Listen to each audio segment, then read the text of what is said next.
Movie शुरू होती है एक ऐसे सीन से जहाँ पर एक न्यूज रिपोर्टर टीवी पे किसी ड्रॉइड के बारे में बता रहा होता है। ड्रॉइड एक ऐसे रोबोट को कहते हैं जो कि चलता भी इंसानों की तरह है और उसका स्ट्रक्चर भी इंसानों जैसा है, लेकिन होता वो बहुत ज्यादा ह्यूज और बड़ा रोबोट है। वो रोबोट अब पूरी तरह से तैयार हो चुका था। उसका फाइनल एक्सपेरिमेंट करने के लिए और लोगों को दिखाने के लिए कि कैसे काम करता है उसे सिटी में लेकर आया गया। साथ ही साथ उसे टीवी पर लाइव दिखाया जा रहा था। जो रिपोर्टर वहाँ पे लाइव न्यूज दे रही थी वो बताती है कि अगर हम अपने हाथ में एक ब्रेसलेट पहन लें तो हम अपने ड्रॉइड को कंट्रोल कर सकते हैं, यानी इसी रोबोट को। ये हमारे सारे ऑर्डर्स मानेगा तब, और तभी हम देखते हैं कि वहाँ पर चलते फिरते रोबोट सिटी के हर किसी इंसान को स्कैन कर रहे होते हैं। और वहाँ के लोग इन रोबोट से काफी तंग पड़ रहे थे क्योंकि वो नहीं चाहते थे कि रोबोट्स इनकी जगह ले लें, क्योंकि वो रोबोट्स काफी एडवांस दिख रहे थे। उनमें हर फंक्शन था। तो वहाँ पर कुछ ऐसे लोग होते हैं जो आकर रोबोट्स को शूट करने लगते हैं क्योंकि उनके नजदीक ये रोबोट्स इनको नुकसान पहुंचा सकते थे। लेकिन अब मसला ये था कि उन रोबोट्स में भी डिटेक्शन सिस्टम लगा हुआ था कि कौन उनको नुकसान पहुंचा सकता है। वो कोई भी मेटल की चीज डिटेक्ट कर लेते थे,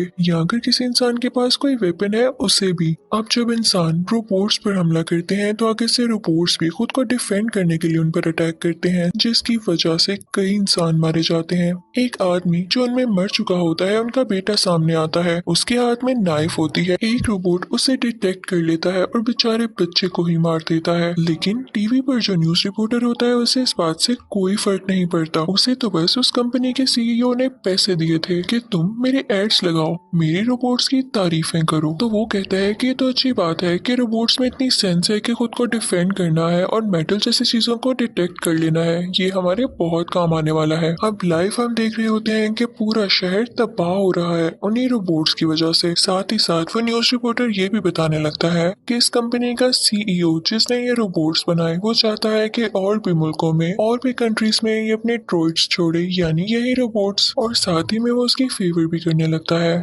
लेकिन फिर हम देखते हैं कि यहाँ के सेनेटर इस बात से मना करते हैं कि नहीं। अब सीन चेंज होता है एक पुलिस स्टेशन की तरफ और हम एक डिटेक्टिव मर्फी को देखते हैं। उसकी टीम उससे काफी गुस्सा हो रही होती है। बात दरअसल यही थी कि एक रात पहले मर्फी और उसका साथी किसी आदमी से मिलने गया था। उस आदमी ने कुछ एविडेंसेस चोरी किए थे और अजीब बात ये थी कि वो एविडेंसेस उन्हीं के पुलिस स्टेशन से चोरी हुए। यानी मर्फी को पता लग चुका था कि वो कोई ऐसा इंसान है जो उन्हीं के डिपार्टमेंट में है और उनके साथ धोखा कर रहा है। लेकिन दूसरी तरफ उस इंसान को भी पता चल गया कि मर्फी और उसका साथी डिटेक्टिव्स हैं और इन लोगों में काफी फाइट हुई, जिसकी वजह से मर्फी का साथी काफी जख्मी हो गया और इसी वजह से वो क्रिमिनल भी वहाँ से भाग गया और मर्फी उसको पकड़ ही नहीं सका। अब दूसरी तरफ कंपनी का सीईओ काफी परेशान बैठा होता है कि मैं तो किसी भी तरह करके अपने रोबोट्स को डिप्लॉय करूंगा ही करूंगा। बस इन लोगों को ये मसला है ना कि उनमें इमोशंस नहीं है, इंसानों जैसी फीलिंग्स नहीं है। तो क्यों ना हम इंसानों को और रोबोट्स को मिक्स कर दें, दोनों में इमोशंस भी हो जाएंगे और जो वो लोग चाहते हैं वैसा ही होगा। तो वो सीईओ अपने खास डॉक्टर से मिलता है। वो डॉक्टर से कहता है कि हमें एक ऐसा इंसान चाहिए होगा जिसके बॉडी पार्ट्स को हम रोबोट के साथ रिप्लेस कर सकें, और इस चीज में आपको मेरा साथ देना होगा। मर्फी का वही साथी उस क्रिमिनल से मिलता है और उसको बताता है कि पूरा पुलिस डिपार्टमेंट अब तुम्हारे पीछे है। तो यहाँ पर हमें ये पता चलता है कि यही वो आदमी था जो कि इनके डिपार्टमेंट में सबको धोखा दे रहा था और इस क्रिमिनल के साथ मिला हुआ था।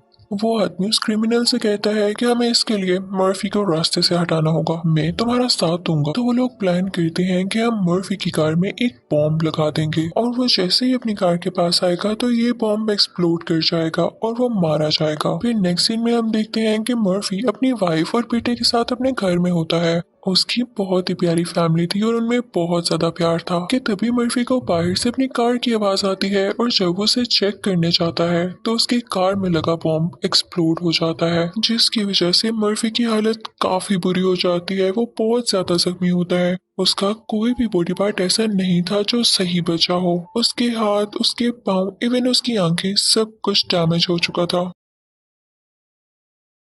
जब इस बात की खबर उस कंपनी के सीईओ को होती है तो वो फौरन अपने डॉक्टर से बात करता है कि यही वो इंसान है, यही है वो जो हमारे लिए अच्छा साबित हो सकता है। हमारे प्रोजेक्ट में इससे बेहतर इंसान हमें नहीं मिल सकता जिसको हम रोबोट में कन्वर्ट कर सकें। तो उसी की जगह हम इसको रोबोटिक पार्ट्स लगा देंगे और इस तरह से ये जिंदा भी बच जाएगा। वो सब मिलके मर्फी की वाइफ को सब कुछ बताते हैं और उसे राजी करते हैं कि देखिए यही एक तरीका है आपके हस्बैंड को जिंदा रखने का। मर्फी की वाइफ काफी रो रही होती है और वो अपने हस्बैंड को ऐसी हालत में नहीं देखना चाहती थी, लेकिन उसके पास कोई और हल भी तो नहीं था। तो वो अपने दिल पर पत्थर रख के इस चीज की इजाजत दे देती है, उसे परमिशन दे देती है। फिर हम देखते हैं कि 3 महीने का टाइम गुजर जाता है। डॉक्टर मर्फी की बॉडी पर काफी मेहनत कर रहा होता है और फाइनली हमारे सामने रोबोटिक मर्फी आता है। जब डॉक्टर मर्फी के रोबोट को ऑन करते हैं तो मर्फी को अपनी हालत देख के यकीन नहीं आता। मर्फी डॉक्टर से कहता है कि तुम लोगों ने मेरे साथ ये क्या किया है। तो डॉक्टर उसे सब कुछ बताता है कि याद है तुम अपनी कार के पास गए थे और वो बॉम्ब एक्सप्लोड हो गया था, तुम्हारी बॉडी में कुछ भी ठीक नहीं बचा था और यही एक तरीका था तुम्हें जिंदा रखने का। तो मर्फी कहता है कि इससे बेहतर था कि मैं मर जाता। एक मशीन के साथ कनेक्टेड रह के भी कोई जिंदगी होती है। जब मर्फी की बॉडी को अंदर से दिखाया जाता है तो वो काफी अजीब लुक दे रही थी, यानी सिर्फ उसके लंग्स, उसका दिल और उसका सर ठीक था, बाकी उसकी सारी बॉडी एक मशीन थी। डॉक्टर उसे काफी समझाते हैं तो मर्फी को भी समझ आ जाता है कि इसके अलावा और कोई हल नहीं था और वो इस रियलिटी को एक्सेप्ट कर लेता है। फिर उसे बताया जाता है कि तुम्हें फाइटिंग करना सीखना होगी। डिटेक्टिव तो तुम पहले भी थे और ये तुम्हारे लिए फायदे की बात होगी, बस तुम अपनी शूटिंग और बेहतर कर लो। और इसके लिए उसे काफी ट्रेनिंग दी जाती है। उसके बाद सीईओ सबसे कहता है कि हम अब एक रियल एक्सपेरिमेंट करेंगे। हम देखेंगे कि मर्फी ने अभी तक कितना सीखा है। वो उसकी वाइफ को भी वहाँ पर बुलाते हैं और मर्फी को एक ऐसी जगह लेकर आया जाता है जहाँ पे आसपास और बहुत सारे ड्रॉइड्स होते हैं, यानी बहुत सारे रोबोट्स होते हैं। अब उन लोगों की फाइट स्टार्ट होती है। काफी ज्यादा ड्रॉइड्स मर्फी पर अटैक करने लगते हैं, लेकिन मर्फी इतना स्ट्रॉन्ग होता है, उसमें इतनी स्किल्स होती हैं कि वो सब ड्रॉइड्स को हरा देता है। और ये सब देख के सीईओ काफी खुश होता है। इस सक्सेसफुल ऑपरेशन के बाद मर्फी को पहली बार अलाउ किया जाता है अपनी फैमिली से मिलने के लिए। अब जब मर्फी पहली बार अपनी वाइफ और अपने बेटे के सामने आता है तो वो लोग काफी सैड होते हैं, क्योंकि मर्फी अब पहले जैसा नहीं था। लेकिन उनके लिए यही बात काफी थी कि मर्फी जिंदा तो था एटलीस्ट और उनके पास था। फिर हम देखते हैं कि एक इवेंट रखा जाता है जिसमें मर्फी यानी मर्फी के ड्रॉइड को सबसे इंट्रोड्यूस करवाना था और सबको बताना था कि कितना अच्छा रोबोट है और उसमें इमोशंस भी हैं, बिल्कुल इंसानों की तरह। सारे 1 बाय 1 उस रोबोट यानी मर्फी के रोबोट से क्वेश्चंस कर रहे होते हैं और वो उसका काफी अच्छे से आंसर कर रहा होता है और सबको इम्प्रेस कर रहा होता है। लेकिन तभी उसकी आंखों के सामने वही फुटेज आ जाती है, यानी उसके कार के एक्सप्लोजन की। ये चीजें देखकर उसका माइंड अपना कंट्रोल खो देता है और उसे काफी दुख होने लगता है, जिसकी वजह से उसके सिस्टम में एरर आने लगता है। तो डॉक्टर फौरन से उसे शट डाउन कर देता है और वहाँ के डॉक्टर्स मिलकर एक प्लान करते हैं कि हम इसका इमोशन लेवल 0 कर देते हैं, यानी अगर इसमें कोई फीलिंग्स ही नहीं होंगी तो इसे अपना पास्ट याद करके भी कोई दुख नहीं होगा और ना ही इसे कोई मसला होगा। तो वो लोग ऐसा ही करते हैं, उसके सारे इमोशंस, उसकी सारी फीलिंग्स उसकी बॉडी से निकाल देते हैं, जिसकी वजह से वो अब एक मुकम्मल रोबोट में बदल चुका था। अब जब उसे डेमो के लिए ले जाया जा रहा होता है तो उसका बेटा उसकी तरफ स्माइल पास करके देखता है, लेकिन वो तो सीरियस होता है बिल्कुल। वो अपने बेटे को कोई स्माइल पास नहीं करता और स्टेज पर जाते ही वो सब लोगों को स्कैन करने लगता है। वो काफी सीरियस फेस बनाकर सबको स्कैन कर रहा था और तभी वो एक क्रिमिनल को भी स्कैन कर लेता है और फौरन से उसे शूट कर देता है। सारे लोग जानते थे कि वो क्रिमिनल है, तो उसको काफी अप्रिशिएट किया जाता है और यहाँ पर फाइनली उसे पास करके उसे रोबो कॉप का नाम दे दिया जाता है, यानी एक ऐसा कॉप जो कि रोबोटिक है।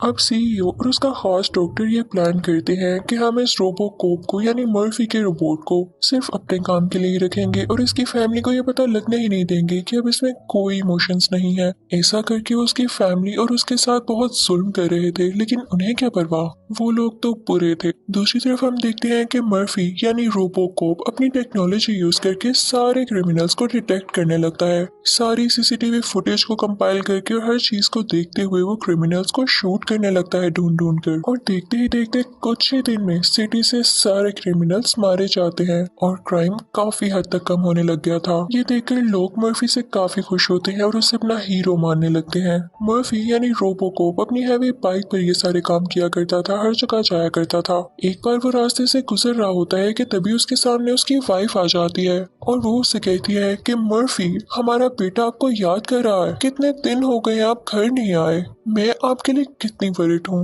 वो बेचारी यहाँ काफी परेशान होती है, लेकिन जब मर्फी उसे डिटेक्ट करता है तो उसे पता ही नहीं चलता कि वो परेशान है, तो वो उसे इग्नोर करता हुआ वहाँ से चला जाता है। जाहिर है अब उसमें इमोशंस जो नहीं थे और ये बात मर्फी की वाइफ को बहुत हर्ट करती है, लेकिन नेचुरली था तो वो इंसान ही। तो वो अपने बेटे और वाइफ से रिलेटेड सीसीटीवी फुटेजेस को कैप्चर करने लगता है और उसे जोड़ने लगता है। उसे पता चलता है कि उसके इस तरह से बन जाने के बाद उसका बेटा कितनी मुश्किल में है। वो उसके फेस को डिटेक्ट करता है तो उसे पता चलता है कि वो काफी डरा हुआ है और काफी परेशान है। और फिर वो उस जगह की फुटेज को अपने माइंड में लाता है जहाँ पर उसकी कार में वो बॉम्ब एक्सप्लोड हुआ। तो उसे पता चलता है कि उसका बेटा भी ऊपर खिड़की से सब कुछ देख रहा था, तभी वो इतना डरा हुआ रहता है। मर्फी अपने घर जाता है और उसमें उसके इमोशंस वापस आने लगते हैं। ये बात जब डॉक्टर को पता चलती है तो उसे समझ नहीं आता कि कैसे इसके इमोशंस वापस आ रहे हैं। लेकिन अब मर्फी के दिल में उस क्रिमिनल के लिए बदले की आग पैदा हो चुकी थी, जिसने उसकी कार में वो बॉम्ब लगवाया, और ये सब होते हुए उसके बेटे ने देख लिया।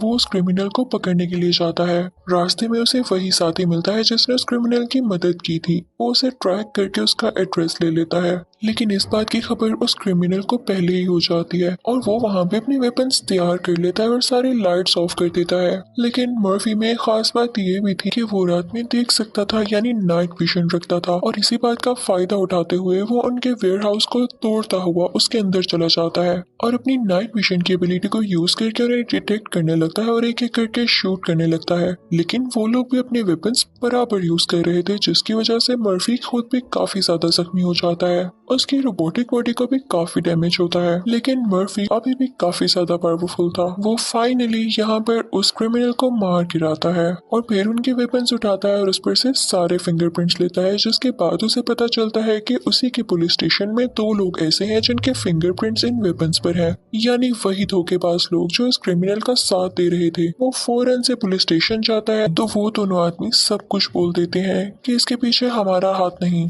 हमारी सीनियर ही है जिसने डर के मारे ऐसा करने को कहा हमें। मर्फी को ये सुन के काफी गुस्सा आता है कि ये तो मुझे डांट रही थी उस दिन और यही इसके पीछे रिस्पॉन्सिबल है। तो वो उसे शूट करने के लिए जाता है, लेकिन वहाँ पर मौजूद लोग उसे शट डाउन कर देते हैं। अब ड्रोइड्स बनाने वाली कंपनी सब लोगों को ये बताती है कि मर्फी में वीकनेस आ चुकी थी और जब तक हम कोई और हल नहीं निकाल लेते हम उसे ऑन नहीं कर सकते। अब सीईओ अपनी कंपनी के और लोगों से कहने लगता है कि अगर मर्फी को हमने जिंदा कर दिया तो उसमें इमोशंस तो पहले से ही वापस आ रहे हैं, और अगर उसमें सारे इमोशंस वापस आ गए तो उसमें अपनी फैमिली के लिए प्यार जाग जाएगा और वो हमसे दूर होकर अपनी फैमिली के पास चला जाएगा। इसका एक ही हल है कि हम उसे हमेशा के लिए शट डाउन कर दें, उसे मार डालें और सब लोगों से कहें कि वो बेचारा क्रैश हो गया। तो सब लोग हमारे साथ ही सिंपैथी करेंगे, हमारी फेवर करेंगे कि हमारा इतना पैसा भी लगा और हमें ये नुकसान भी उठाना पड़ा। अब सीईओ ये बात हर एक में फैला देता है।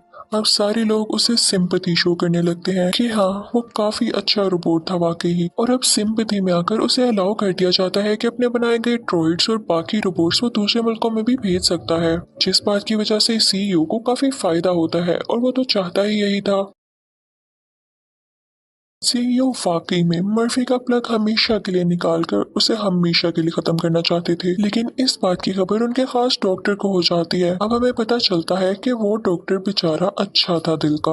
वो फौरन से मर्फी के रोबोट के पास जाता है और उसे फौरन से एक्टिवेट करके उसे सब कुछ बता देता है कि सीईओ तुम्हारे साथ ये करने वाला है, तुम फौरन यहाँ से भाग जाओ। मर्फी कुछ नहीं सुनता और अपनी बाइक लेके फौरन वहाँ से चला जाता है। वो कंपनी के सीईओ की जगह पर जा रहा होता है और उस सीईओ को भी खबर हो जाती है कि मर्फी उसकी तरफ आ रहा है। वो सीईओ उस जगह के चारों तरफ अपने ड्रोइड्स लगा देता है, यानी वही रोबोट्स जो मर्फी से लड़ने वाले थे। अब जनाब एंट्री होती है मर्फी के रोबोट की, यानी रोबोकॉप की। वो अपनी बाइक के साथ ही उस बिल्डिंग के अंदर आता है, लेकिन बाकी सारे ड्रोइड्स उस पर अटैक करने लगते हैं। तो क्या मर्फी किसी से कम था? वो भी उनसे फाइट बैक करने लगता है। वहाँ पर काफी ज्यादा ड्रोइड्स थे जो उस पर मुसलसल अटैक कर रहे थे और इसकी वजह से मर्फी का एक बाजू डैमेज हो जाता है। तभी वहाँ पर मर्फी का एक दोस्त आ जाता है जो कि मर्फी की जान बचाता है उन बाकी रोबोट्स के सामने आके, क्योंकि वो ड्रोइड्स इंसानों को नुकसान तब तक नहीं पहुंचाते थे जब तक इंसान उन्हें कुछ न कहते हैं, तो वो उन्हें रोके रखता है। तभी वहाँ पर उस सीईओ का साथी आ जाता है और उसके हाथ में वही ब्रेसलेट होता है जिसकी वजह से वो इस ड्रोइड को यानी रोबोकॉप को कंट्रोल कर सकता था,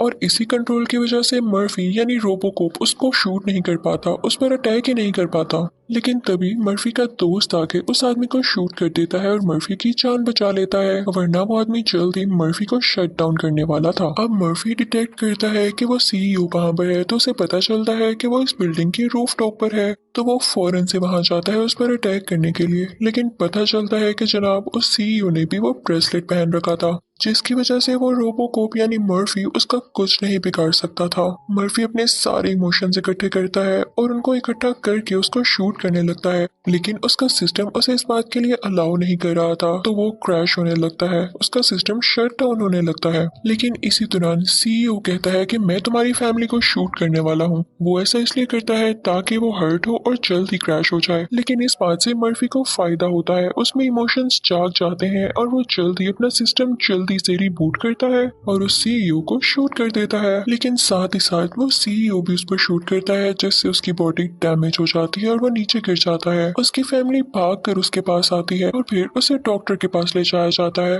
वही खास डॉक्टर। वो उसके लिए एक नया रोबोटिक सूट तैयार करते हैं और जब वो बिल्कुल ठीक हो जाता है तो उसकी वाइफ और उसका बेटा उसके पास आते हैं और वो उससे कहते हैं कि हम अब आपके साथ हमेशा रहेंगे, हम कभी भी आपको अकेला नहीं छोड़ने वाले, क्योंकि आप हमारी जान है, हमें आप पे प्राउड है। अच्छा जी, अगर अब हम बात करें दूसरे मुल्कों में वो रोबोट्स भेजने की, तो गवर्नमेंट सब कुछ देखते हुए इस चीज का अलाउ ही नहीं करती, क्योंकि ड्रॉइड सब खतरनाक भी साबित हो रहे थे। कि मूवी भी यहीं पर खत्म हो जाती है। Thank you for watching.